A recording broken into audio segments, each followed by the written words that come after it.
Paz, luz e bem-estar a todos. É o que deseja a equipe da AD Paraná e do programa Diálogo Espírita. Para o nosso tema livre de hoje, nós escolhemos falar sobre pedagogia espírita, uma solução social. Allan Kardec, codificador do Espiritismo, foi um pedagogo por excelência muito antes de se dedicar ao estudo das relações dos espíritos desencarnados com aqueles que por aqui permanecem. E a sua preocupação com o assunto está muito patente em suas obras, em seus livros, especialmente em O Livro dos Espíritos. Vamos ver como a chamada ciência da educação entra no Espiritismo e como o Espiritismo pode entrar na pedagogia. Depois, nas razões dos fatos, nós vamos falar sobre uma descoberta recente que relaciona a existência de determinados genes especiais presentes nos seres humanos e a capacidade de se comunicar com os espíritos. É a mediunidade. Especialmente para você, amigo, você, amiga, Diálogo Espírita está no ar.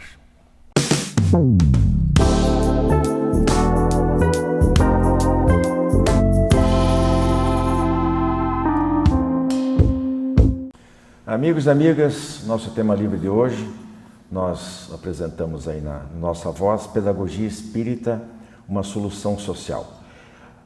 Comigo aqui a Rosa mais uma vez, a Andréia. Vamos começar aqui pela definição de pedagogia, né? Teoria e ciência da educação e do ensino, ou o conjunto de doutrinas, princípios e métodos de educação e instituições que tendem a um objetivo prático. Eu pergunto aqui para a Rosa, você acha que especialmente essa segunda parte aqui, conjunto de doutrinas, princípios e métodos de educação, elas fornecem um encaminhamento, um direcionamento, um vetor para com a educação espírita, uma convergência? Eu acredito nisso piamente, dediquei minha vida, né, a essa crença. Trabalhar na educação de alguma forma, não só de crianças, mas a nossa própria educação pessoal, né? Que é a base de todo comportamento que pretende, de toda conduta que pretende modificar comportamento alheio. É a modificação pessoal, é por aí que nós começamos. A doutrina espírita nos ensina o quê? Né? Pelos princípios que Kardec codificou. Que somos espíritos imortais, reencarnados na Terra num plano pedagógico, educativo. A Terra é nossa grande escola, onde devemos aperfeiçoar o nosso conhecimento e os nossos sentimentos. Só isso já dá uma ideia da importância do conceito pedagógico e da educação vinculado e dentro do campo das atividades da divulgação doutrinária espírita. Por quê? Porque se somos espíritos imortais, reencarnados no processo educativo, por óbvio, todo o conceito de formação do caráter, não apenas de instrução formal, que estão abrangidos dentro do aspecto da educação, da pedagogia, conscientemente, né, direcionada, eles estão envolvidos na questão. A doutrina espírita tem tudo a ver com o conceito da educação e da pedagogia amplamente discutido, não apenas, ressaltamos, né, conforme nos ensinava Kardec, não apenas no sentido da instrução formal, que também é importante como base da racionalidade, mas no conceito da transformação moral, porque, dizem, reconhece-se o verdadeiro espírita pelos esforços que faz, não é? Para se educar, para se transformar moralmente. Andréia, eu vejo a pedagogia como uma das ferramentas mais importantes para o uso não só interno das casas espíritas, ou seja, o uso nas palestras, né? Os palestrantes têm cursos de formação para ter controle como um orador qualquer, em qualquer área, na área empresarial, em qualquer lugar. Mas nas palestras, na aplicação dos cursos, né? Na própria evangelização, educação infanto-juvenil, no próprio atendimento aos desencarnados, tem que ter psicologia, bastante da tua área, mas também acho que um pouco de pedagogia para saber conduzir um diálogo com o espírito desencarnado, mas principalmente da vida dos seguidores do Espiritismo, no seu dia a dia, que é o que a gente chama de autoeducação. Gostaria que você falasse um pouquinho. Ok. Eu acho importante a gente lembrar que a pedagogia espírita, ela acabou virando quase uma disciplina dentro da própria doutrina. Existe a Associação Brasileira de Pedagogia Espírita. Existe, e a gente consegue acessar o site e pega lá as diretrizes dessa abordagem. E é bem interessante quando nós estudamos um pouco a respeito, porque aí nós podemos entender assim, quais são as diretrizes e o que não é pedagogia espírita. E eu gostaria de ler rapidamente aqui. Nesse site ele diz assim: a abordagem de conteúdo numa prática pedagógica espírita, ela deve ser interreligiosa e plural, onde a visão espírita seja uma das visões de mundo discutidas junto com as outras visões espiritualistas ou não. A escola espírita também deve romper completamente com essa escola mais tradicional e adotar parâmetros de liberdade, de educação ativa, onde os educandos também possam escolher participar dos projetos de pesquisa, da produção, e que eles se tornem também sujeitos do próprio conhecimento. Então, dentro da casa espírita, quando nós temos lá o doutrinário, o DIGE, que é a orientação para jovens e infância, todos os cursos, nós precisamos criar esse diálogo, como a Rose trouxe, dessa educação moral, de deixarmos um pouco a prática materialista e adentrarmos mais na visão espiritual, e de que nós estamos aqui numa aprendizagem constante e nós precisamos fazer o melhor nesse momento que estamos aqui encarnados. E desde pequenininho, não existe um ditado popular que diz que é desde pequeno que a gente consegue modelar a criança, né? E aí a gente pode usar essa prática, né? Estudar a respeito dela, embora nós tenhamos ainda esse, entre aspas, né? Essa dificuldade que acaba muitas vezes sendo aquele ensino mais diretivo, até o modelo de palestra é mais diretivo, né? Que não existe a roda de conversa, mas se o orientador, a pessoa que está lá à frente desses grupos, estudar um pouco a respeito, ele pode introduzir essa prática conforme Allan Kardec nos trouxe no Livro dos Espíritos. Como dizia Paulo, né? Examinar tudo e retende o bem, né?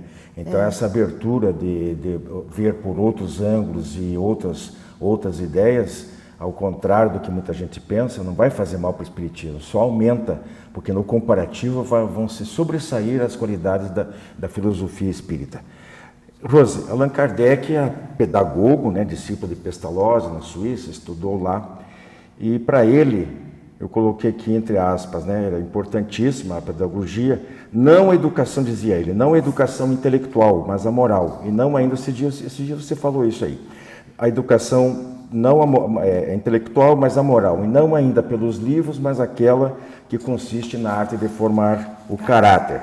Na questão 914, só para pegar o conjunto aqui, diz assim: educação promove o esclarecimento dos homens sobre as coisas espirituais, com a consequente, grifei aqui, importantíssimo isso aqui, reformulação de suas instituições que entretêm o egoísmo. Vejam que ele está propondo que, se houver uma pedagogia, mesmo que seja mais, digamos, holística, mas realmente que volte o ser humano, que desperte a atenção do ser humano para esse tipo de atitude, nós podemos transformar o mundo, porque nós transformamos homens que legislam, que criam as leis cada vez mais justas. Então é fundamental que cada um se modifique, se transforme e que isso crie-se uma corrente do bem de transformação. Para fechar, a educação espírita, aqui é uma palavra minha, né?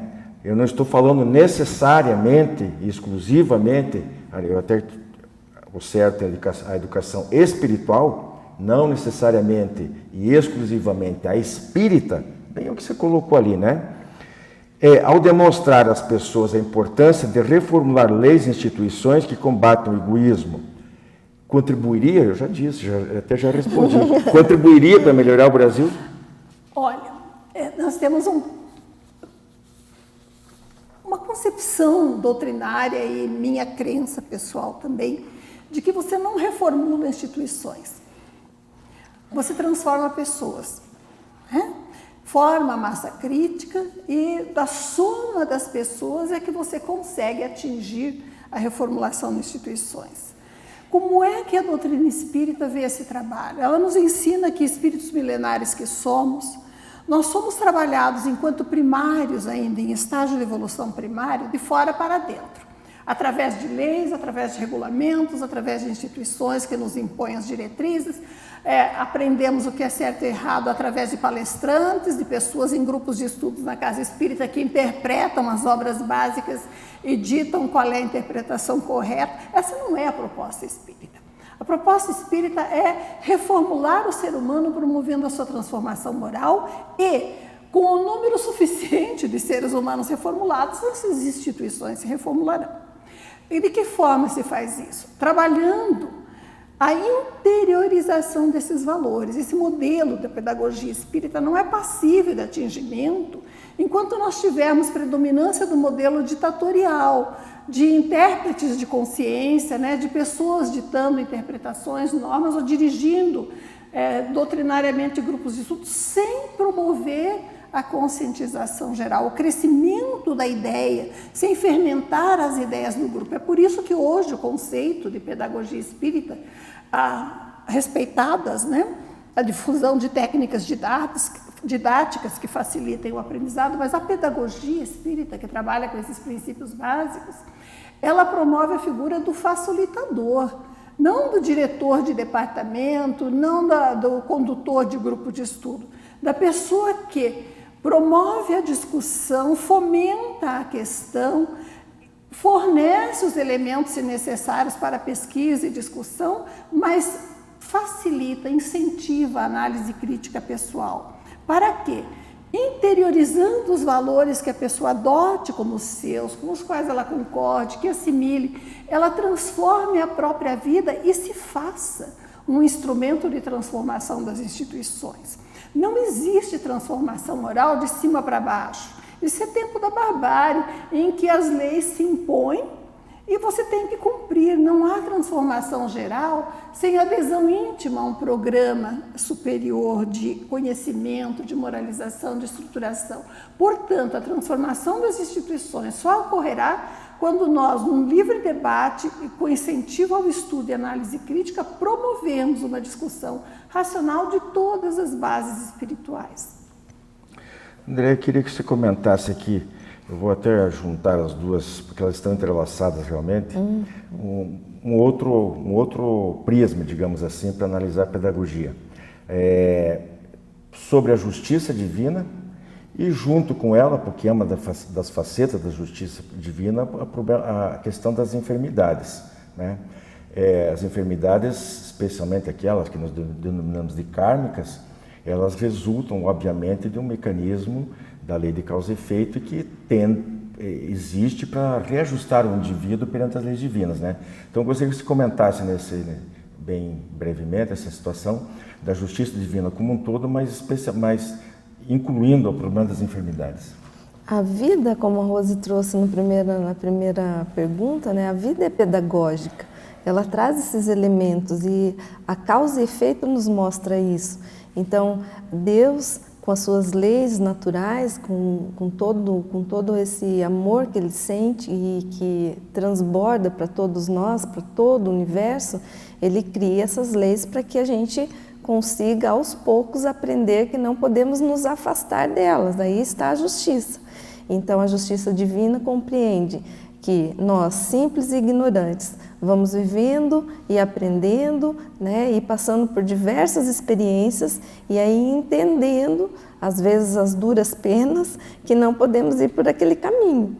E é de uma amorosidade extrema, porque nós temos a liberdade para esse momento dessa experiência ou desse erro, mas nós também precisamos tomar a consciência que se colocarmos a mão na chapa quente, o resultado vai ser queimar a mão.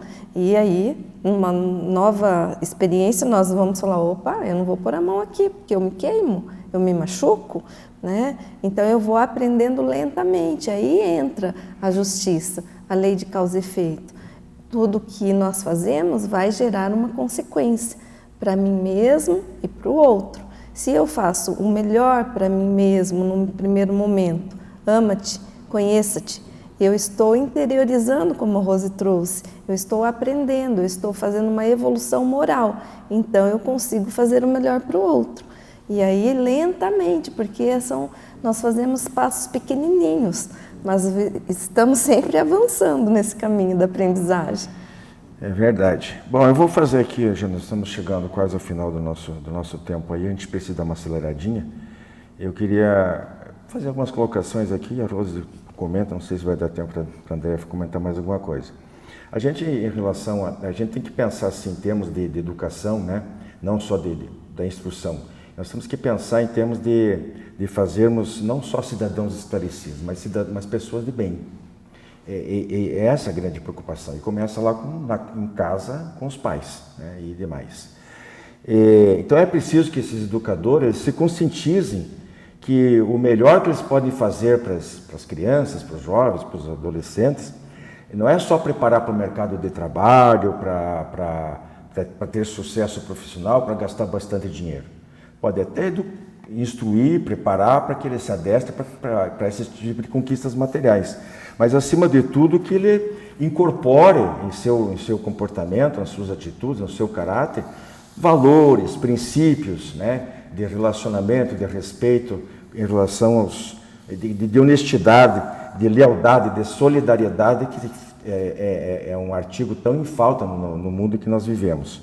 Então, se nós queremos solução de longo prazo, né, eliminar problemas de corrupção, de maus políticos, de adultos extraviados, escravizados pelo consumismo, enganados pela mídia, tantas situações, nós temos que mexer na base. Acho que a Rose falou, né? A coisa não vem de cima para baixo, é de baixo para cima, a partir de cada um de nós e daquilo que a gente pode influenciar no nosso meio. Quer completar? Esse é um tema fantástico, né? Acredito firmemente no axioma, educa uma criança que você transforma a humanidade. Mas para educar uma criança, o primeiro passo é nos conhecermos e educarmos a nós mesmos. Nos tornarmos pessoas proativas, absolutamente com tolerância zero para as coisas erradas, maledicência, calúnia, difamação, desonestidade, mas tolerância total e apoio àquela pessoa que quer se melhorar, que quer se aperfeiçoar. Amorosidade e acolhimento no que fazemos. Quando transformamos a nós mesmos e nos colocamos numa situação de amorosidade, de acolhimento, de entusiasmo pelo que fazemos e pela vida que nos rodeia, buscando direcionar esses valores para a transformação, a partir da nossa transformação pessoal, daqueles que nos rodeiam, das crianças a que temos acesso, nós estamos transformando a humanidade, as instituições, a partir de um pequeno ponto. A partir daí, só Deus sabe até onde vai o efeito da nossa ação, mas o nosso papel é esse. Na pedagogia espírita, na educação espiritual, transformarmos a nós mesmos, influenciarmos aqueles que nos rodeiam com amorosidade e nos lembrarmos que somos criaturas espirituais numa vida humana. Amigos, daqui a pouquinho, Fonte Allan Kardec para vocês. Jornal Comunicação Espírita, edição 167, matéria de capa, Sonhos e Liberdade. Em palavras dos Espíritos e dos Espíritas, a psicografia.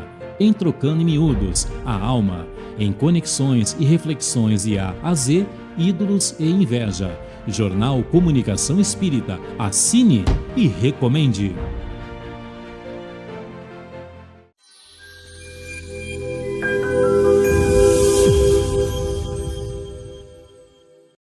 Olá, amigos. Na Fonte Allan Kardec de hoje, vamos falar de um assunto que interessa a todos nós, que é a regulação emocional.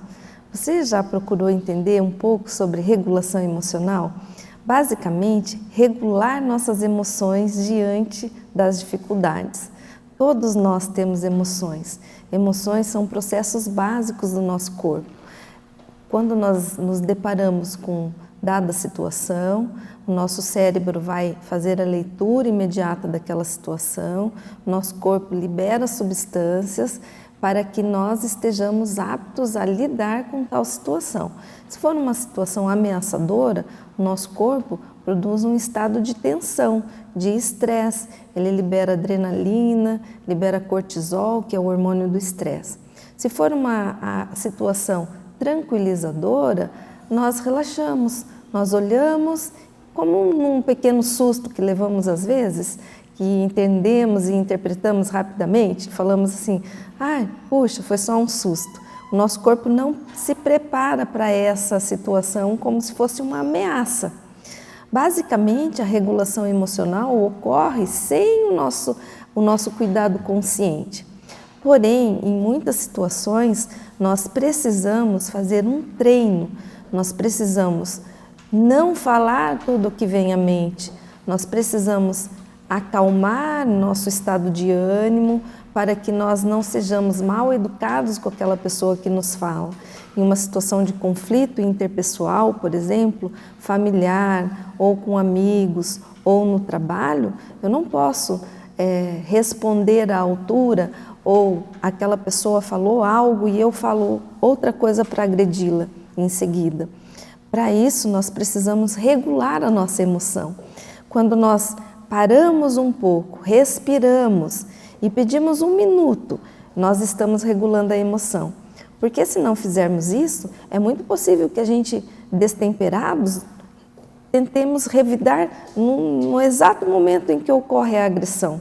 E aí temos tantos noticiários ruins, não é mesmo? De briga no trânsito, ou de conflitos, ou até mesmo, e com muita frequência, de crimes que são provocados de forma passional, porque aquele indivíduo simplesmente, primeiro, não faz a leitura do que está sentindo, segundo, tenta responder rapidamente conforme aquele sentimento de raiva ou de irritação ou de estresse acumulado no seu corpo. Então, regular as emoções é super importante para que nós possamos colocar em prática a lei de caridade, de amor ao próximo. Quando nós olhamos para dentro, nós podemos entender o que estamos sentindo e podemos parar um pouquinho, respirar, fazer uma pequena prece, elevar o nosso pensamento a Deus e pedir ajuda naquele momento crítico. Falar com Deus nesse sentido, Senhor, me mostre o caminho, não me deixe tomar uma ação aqui pela raiva ou pela irritação ou porque estou estressado. Isso é regular as suas emoções. A regulação emocional ela também traz saúde e equilíbrio mental. Quando não conseguimos regular nossa emoção, é que podemos nos arrepender, podemos ficar sentindo culpa, nos sentir culpados logo em seguida, e aí as coisas vão andando numa bola de neve, como dizemos no ditado popular, porque uma coisa pequenininha que poderia ser regulado de uma maneira muito tranquila, muito fácil, acaba gerando consequências para mim e para o outro, porque eu não consegui olhar para dentro e pensar, puxa, eu estou muito chateado, eu estou com muita raiva, eu não vou responder isso agora. Pedir esse tempo, fazer uma prece, respirar, meditar, a fazer anotações. Todos esses exercícios ajudam-nos a regular a nossa emoção. E se estivermos assim, podemos aprender sempre, né? E se estivermos bem conosco mesmo, podemos ensinar ao outro. Então, meus amigos, vamos trabalhar nisso. Procure sobre o assunto, vocês vão se surpreender. É muito importante nas nossas vidas. Fiquem todos bem, um abraço a todos. Você conhece o Clube do Livro Espírita de Curitiba? Com ele, você tem descontos de até 60% no preço de capa. E a cada 2 meses, recebe 1 ou mais livros em seu endereço.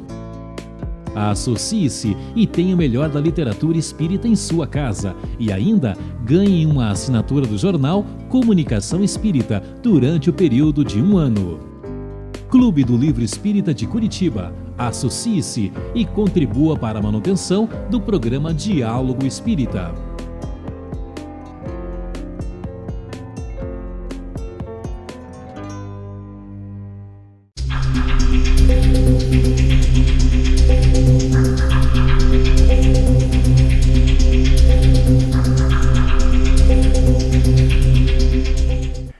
As razões dos fatos de hoje, nós vamos dar conta aqui sobre uma notícia que foi veiculada no início do ano, particularmente nós vimos no portal da Banda B e no jornal da Band em rede nacional, que deram a seguinte notícia: médiuns têm alterações genéticas, mostra estudo coordenado pela USP. O estudo foi realizado nos anos de 2020 e 2021, com 54 médiuns e 53 parentes de primeiro grau não médiuns. E foi publicado pela revista científica Brazilian Journal of Psychiatry. E foi coordenado por Wagner Farid Gattas, professor do Instituto de Psiquiatria do Hospital das Clínicas, da Faculdade de Medicina de São Paulo, e elaborado pelo seu Laboratório de Neurociências. Foram encontrados quase 16 mil variantes genéticas nos médiums e ausentes naqueles seus parentes de primeiro grau não médiums, que provavelmente podem causar impacto foi calculado aí, em 7.269 genes, em grande parte ligados ao sistema imunológico e inflamatório. E eu aqui fico conjecturando o que teria a ver esses dois sistemas com a mediunidade. Se tiver aí algum médico espírita que esteja nos assistindo e que queira arriscar uma hipótese para esse detalhe, por favor, entre em contato conosco. Um desses genes está relacionado à glândula pineal. Até aí tudo tranquilo, pois não é de hoje que são apontados vários estudos para esta glândula como responsável por desempenhar um papel fundamental nos processos dos fenômenos mediúnicos. Uma das médiuns que participou deste estudo é uma senhora, professora aposentada de 82 anos, moradora no Rio de Janeiro. O outro é um psiquiatra de Belo Horizonte, de 66 anos, e que tem inclusive livros psicografados e publicados. O coordenador Wagner Farid diz que não é necessário ter todos estes genes presentes para que haja essa fácil manifestação, digamos assim, da mediunidade. Mediunidade mais ostensiva, como sabemos, todos nós a temos em um maior ou menor grau, mas neste caso seria de uma maneira mais ostensiva, o que requer ampliar essas pesquisas, mais estudos, etc. Bem, meus amigos, eu acho que não há necessidade de dizer mais nada. Este resumo já é suficiente para ratificar o que explicamos aqui em outras oportunidades sobre a relevância do aspecto científico da doutrina espírita. A mediunidade é uma coisa séria, uma faculdade disponibilizada como prova ou missão para algumas pessoas com o objetivo de comprovar a sobrevivência da alma, a existência do mundo espiritual e trazer esclarecimento e consolo sobre o nosso futuro para nós, seres criados por Deus, destinados à imortalidade. Até a próxima.